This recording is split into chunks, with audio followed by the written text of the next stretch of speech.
Olá, sejam bem-vindos e bem-vindas à videoaula na qual iremos apresentar as orientações para a elaboração do Plano Municipal de Contingência de Proteção e Defesa Civil, o PLANCON. Você sabe o que é um Plano Municipal de Contingência de Proteção e Defesa Civil e qual a sua finalidade? O PLANCON deve ser elaborado com antecedência, a fim de orientar e facilitar as atividades de preparação e otimizar as atividades de resposta em um determinado cenário de risco. A elaboração de um plano desta importância é um processo complexo e dinâmico que vai exigir ampla participação de diferentes organizações. A fim de apoiar os municípios nessa construção, a Secretaria Nacional de Defesa Civil, SEDEC, elaborou 9 passos a fim de promover um entendimento sobre o processo de execução do PLANCON, que contempla desde a decisão pela sua elaboração até a revisão final. Então vamos iniciar nossa caminhada? O primeiro passo trata da decisão pela elaboração do PLANCON e pela definição do cenário de risco a ser contingenciado. Essa decisão pode ser tomada com base na recorrência dos desastres, através da percepção do risco ou pela obrigação legal. A Lei 12.608, de 2012, trata sobre a Política Nacional de Proteção e Defesa Civil, que indica a competência municipal acerca da elaboração do plano. Uma vez que essa decisão foi tomada, é necessário definir o cenário de risco que será trabalhado no plano. Poderão ser considerados a totalidade dos riscos identificados ou trabalhar na contingência do tipo de risco com maior probabilidade de ocorrência ou na que possui o maior grau de perda e dano associado. É importante definir o cenário de risco de acordo com o tipo de ameaça, seja ela natural, tecnológica ou social. As ameaças naturais possuem origem na dinâmica da natureza, mais especificamente as climáticas, meteorológicas, hidrológicas e geológicas. São chuvas, tempestades, inundações, alagamentos e enxurradas e os movimentos de massa. As ameaças tecnológicas estão relacionadas a acidentes que podem envolver vazamentos de produtos químicos, explosões, incêndios, colapsos de edificações, entre outros. Já as ameaças sociais têm relação com a condição humana, sua cultura, religião ou mesmo com fatores políticos. Cabe ressaltar que a decisão de elaborar o PLANCON é de responsabilidade do chefe do Executivo Municipal, já que é o prefeito o responsável por executar a lei em âmbito municipal. Entretanto, esse trabalho deve contar com a colaboração de entes públicos e privados. Assim, para que o PLANCON possa receber contribuições de membros da sociedade civil, técnicos municipais e pesquisadores, é indicado a formação de um grupo de trabalho para iniciar o planejamento de modo participativo. Agora, vamos para o segundo passo. Neste passo, vamos falar sobre a formação do grupo de trabalho, GT, que vai definir o cronograma de atividades ao longo desta construção.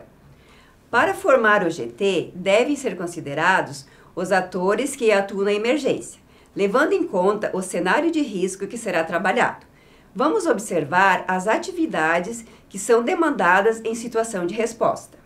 Busca, resgate e salvamento, socorro e assistência, comunicação, engenharia e infraestrutura, gestão de abrigos, logística humanitária, transporte, segurança pública e de pesquisa e avaliação.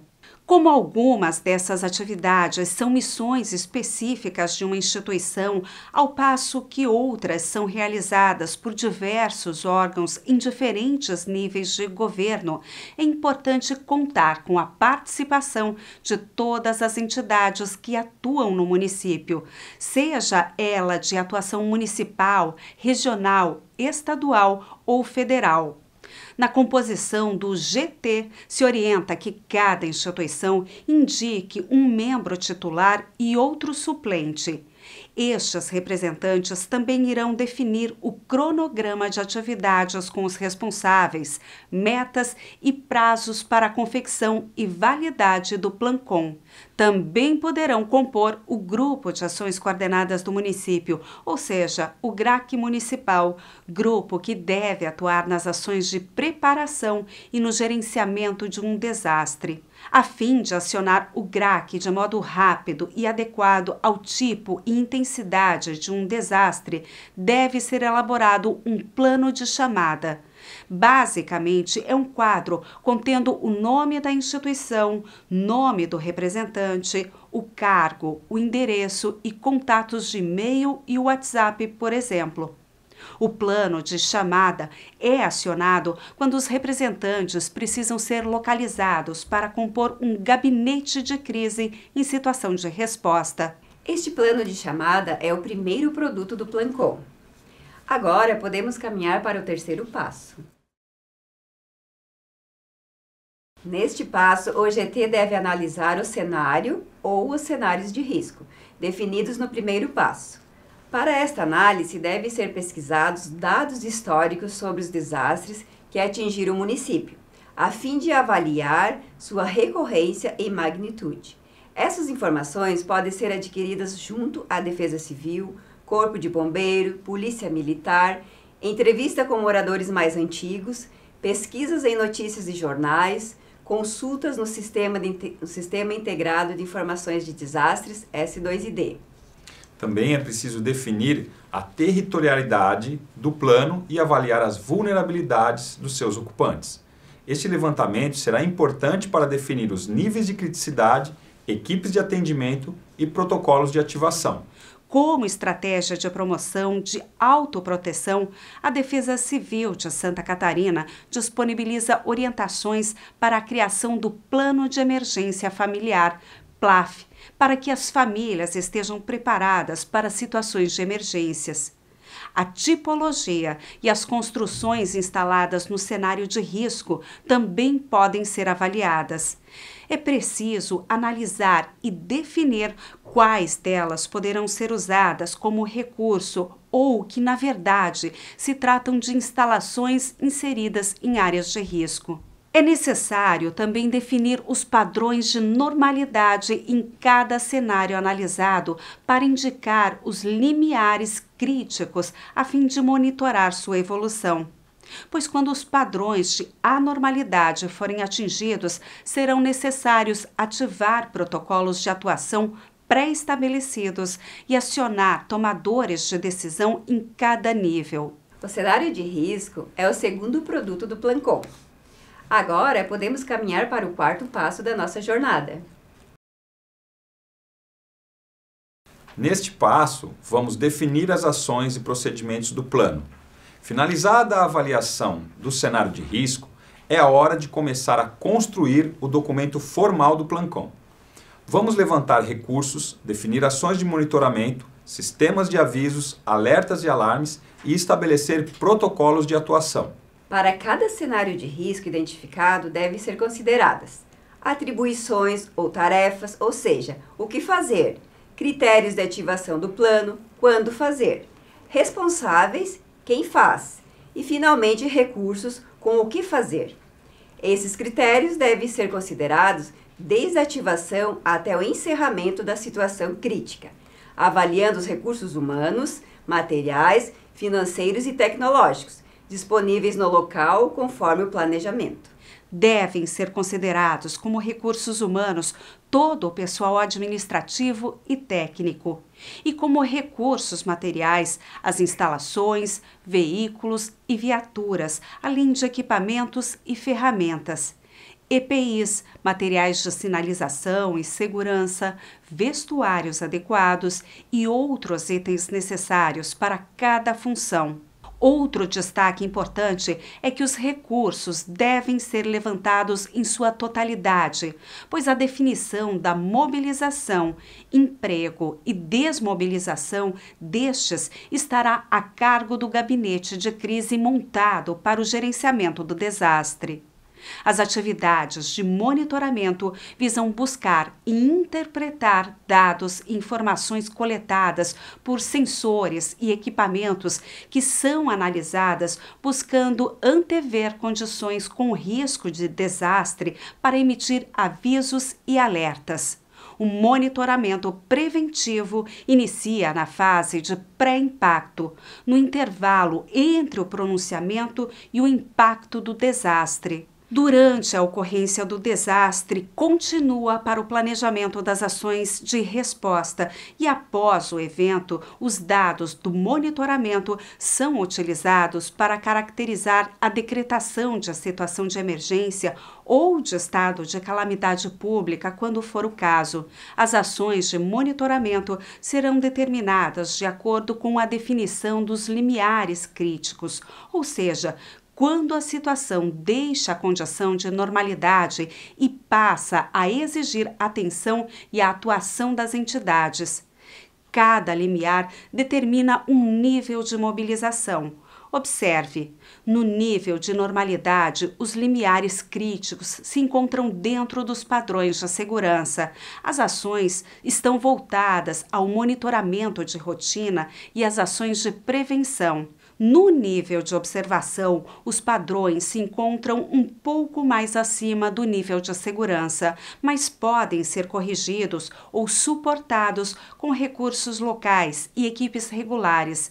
Entretanto, devem ser ativados protocolos de preparação para a emergência.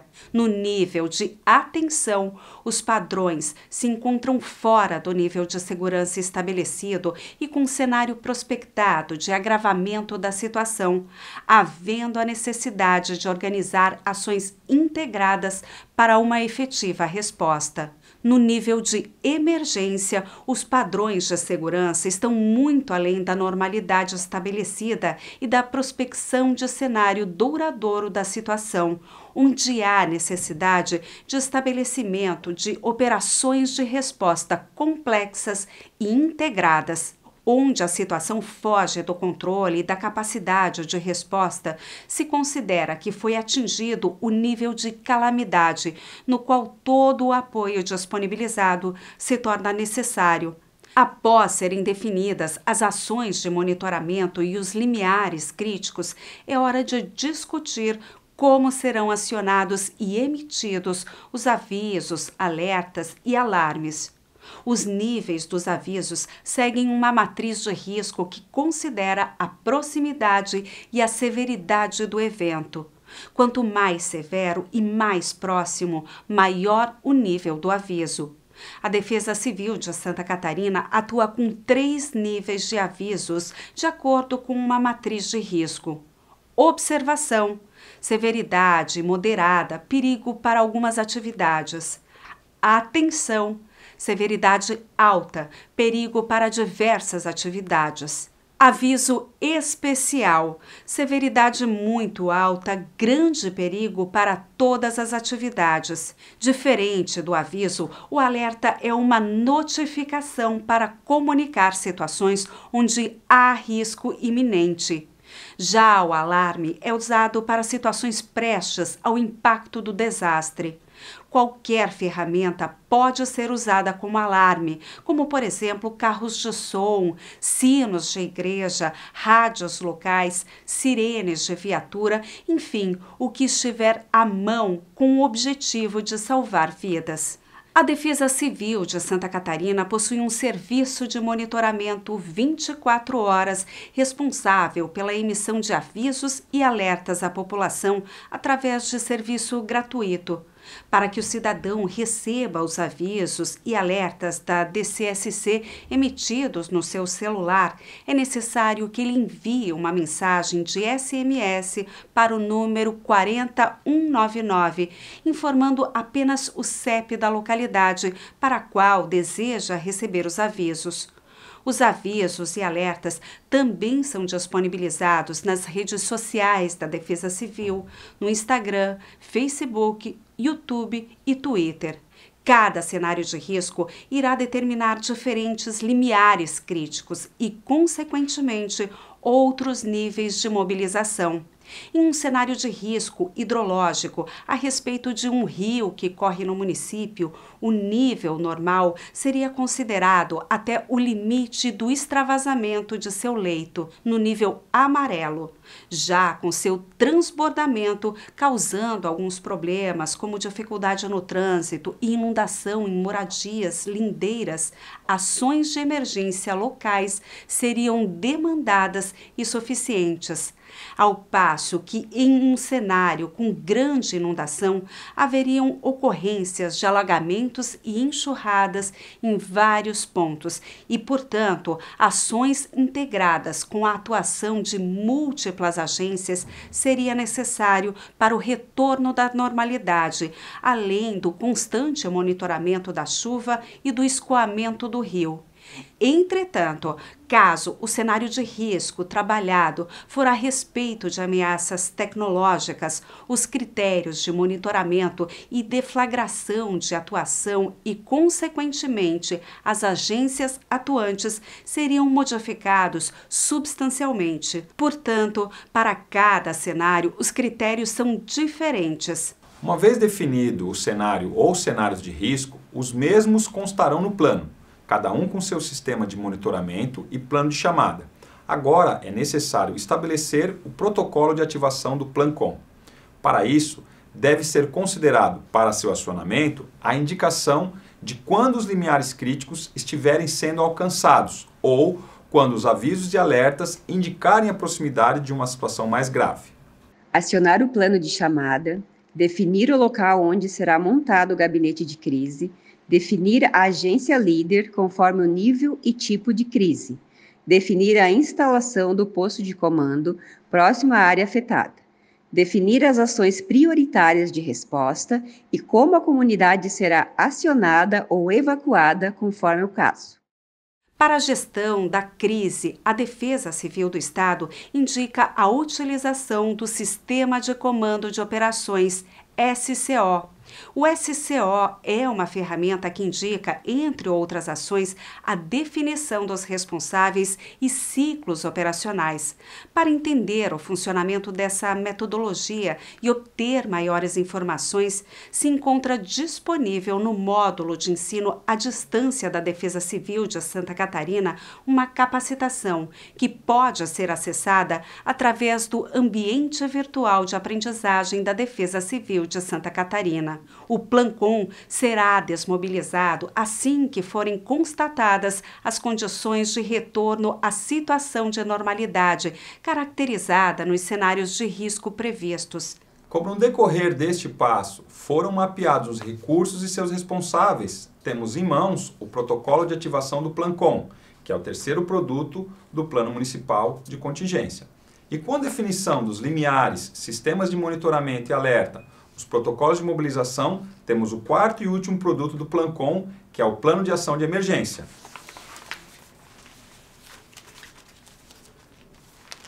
Neste momento, está finalizada a primeira versão do PLAN-COM e podemos partir para o próximo passo.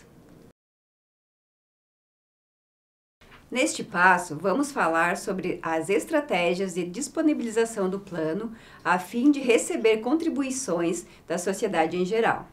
É necessário disponibilizar uma versão do documento omitindo informações sensíveis, como os dados pessoais e telefones de contato que constam no plano de chamada, para que o PLAN-COM possa receber contribuições de qualquer parte interessada. É importante também determinar um prazo para receber essas contribuições. Ao fim deste período, as informações mais relevantes devem ser submetidas ao GT, para a preparação da audiência pública de validação do PLAN-COM. Esse é o nosso próximo passo. A audiência pública é uma reunião aberta para o debate final e a prestação de contas do Plano Municipal de Contingência de Proteção e Defesa Civil. Essa reunião deve contar com a participação dos integrantes que o produziram o documento.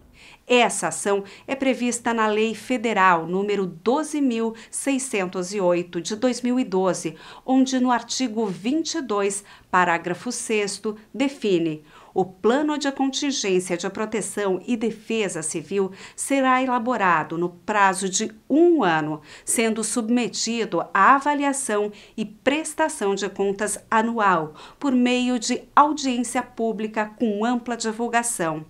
Após a audiência pública e contendo eventuais adequações advindas da reunião, todos os representantes devem assinar a folha de validação, que é parte do documento final do Plancom. Realizada essa etapa, vamos partir para um novo passo. Para a divulgação, podem ser disponibilizadas versões na íntegra, destinadas a autoridades e gestores, e versões digitais ou impressas em formato resumido, voltado ao público. Também recomenda-se que o documento final do Plancom seja publicado no Diário Oficial do município. Vamos partir para o próximo passo? Com o plano validado, o trabalho não finaliza. Há uma última e importante etapa, que é a sua operacionalização. Ela deve ser realizada através de um exercício simulado. Sua realização está prevista na Lei 12.340, de 1º de dezembro de 2010, alterada e complementada pela Lei 12.983, de 2 de junho de 2014. Os principais objetivos de um exercício simulado são treinar todos os envolvidos na execução prática de suas tarefas e responsabilidades, avaliar as ações e procedimentos planejados e suas reais condições de execução e realizar ajustes e correções para adequar ou mesmo ampliar o Plancom a novos cenários de risco. Após a validação e especialmente com os aprendizados do simulado, é necessário verificar o quanto o Plancom pode e deve ser melhorado. É possível prever a realização de revisões programadas a cada 1 ou 2 anos. E assim, chegamos ao final dessa caminhada de 9 passos para a construção do Plancom. Vamos rever nossa caminhada? Vamos rever os 9 passos divididos por tarefas e produtos. A decisão pela elaboração do Plancom deve ser motivada pela recorrência de desastres, pela percepção do risco ou pela obrigação legal. Também deve ser definido o cenário de risco a ser trabalhado. Assim que o GT for estabelecido, ele deve definir o cronograma de atividades, considerando que este grupo será composto por representantes de diversas instituições. Esse momento pode e deve ser aproveitado para a composição do GRAC municipal e para a formatação do plano de chamada. Neste passo, o GT deve levantar informações sobre o território, ameaças, exposição, vulnerabilidade e capacidade de enfrentamento. Aqui se define o cenário de risco. Neste passo, são definidas as ações e procedimentos do Plancom. 2 tarefas devem ser realizadas nesse momento: o levantamento do mapa de recursos com as atribuições e responsabilidades. Isso determina o protocolo de ativação do plano. Outra tarefa é a definição dos limiares críticos, ações de monitoramento, sistemas de avisos e alertas e protocolos de mobilização. Essa tarefa vai definir o plano de ação de emergência a ser executado dentro do Sistema de Comando de Operações, SCO. De posse dos 4 produtos, se obtém a primeira versão do Plancom. Com a versão inicial finalizada, o Plancom deve ser colocado em consulta pública. Após a consulta pública, o Plancom deve seguir para uma audiência pública de avaliação e prestação de contas. Para a divulgação, devem ser adotadas estratégias de difusão de versões digitais e impressas, além de publicação em Diário Oficial do município. Também deverão ser observadas a distribuição de versões na íntegra de caráter reservado. A operacionalização do plano deve ser realizada com a preparação de exercícios simulados. Então chegamos ao final da nossa videoaula, onde vimos os passos de elaboração do Plancon. Esperamos que você tenha gostado e possa implementá-lo em seu município. Um abraço e até a próxima. E lembre-se, Defesa Civil somos todos nós.